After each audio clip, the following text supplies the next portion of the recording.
Dejansko me je vedno to že na fakulteti gnalo, predvsem se je začelo z mojim obolenjem ščitnice in takrat se nekako nisem mogla sprijazniti s tem, da na nek način se je to zgodilo. In potem sem seveda dobila terapijo in tako naprej, ampak moje počutje ni bilo tako zelo fantastično, kot sem pričakovala, da bo.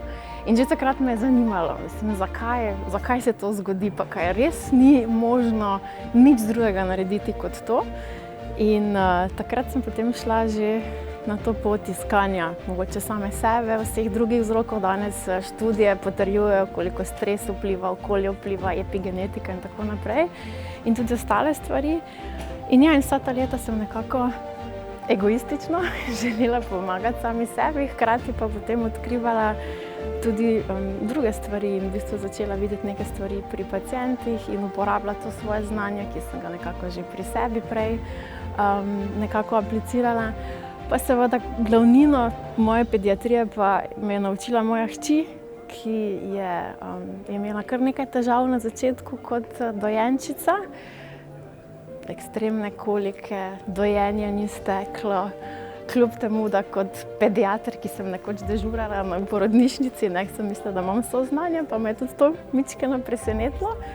In potem so se začele neke specifične težave, ki so bile velikokrat označene za fazo, pa bo šlo tudi sama kot pediatrina. Sem velikokrat kateri mamici predtem rekla, pa se je faza, pa moramo jim dati čas, kar se absolutno strinjam, vsak se razvija na nek način v svojem okviru, ampak mora pa se znotraj nekih okvirjev.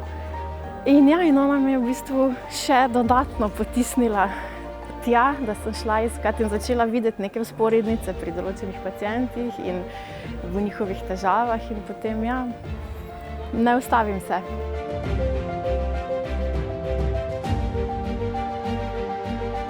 Zelo pomembno. Zaradi tega, ker dejansko se vse prenaša na otroka in predvsem zaradi tega, ker posebej v prvih 6 letih, ko se podzavest razvija, jaz vedno rečem, da otroci nas učijo na nek način modrosti življenja, mi pa jih učimo, kako živeti svoj maksimalni potencial, zaradi tega, ker se učijo s posnemanjem, z opazovanjem. In biti starš je največja, najboljša priložnost za osebnostno rast in razvoj, ki jih bomo kadarkoli dobili. In mislim, da moramo predvsem začeti živeti to, da so otroci naši največji učitelji, ne da se samo strinjamo s tem, ampak dejansko damo to v prakso. In ko začnemo dajati to v prakso, potem kar naenkrat začnemo videti stvari, seveda ne gre čez noč, skozi malo bolj rožnata očala in znamo neke situacije obrniti, bom rekla, sebi v prid in v bistvu videti vsem nekaj dobrega. In to je tisto glavno vodilo, z katerega se moramo zavedati, da res mi jih učimo. Če imam jaz strah, če odreagiram na vse s paniko, s strahom, bo tudi moj otrok tako odreagiral. In ali ga res želim to naučiti? Mislim, da ne. Je pa res, da moramo začeti pri sebi in sebe je najtežje spremeniti. Je pa tak čas idealen, zato ker nas dejansko sili tja, da enostavno to naredimo.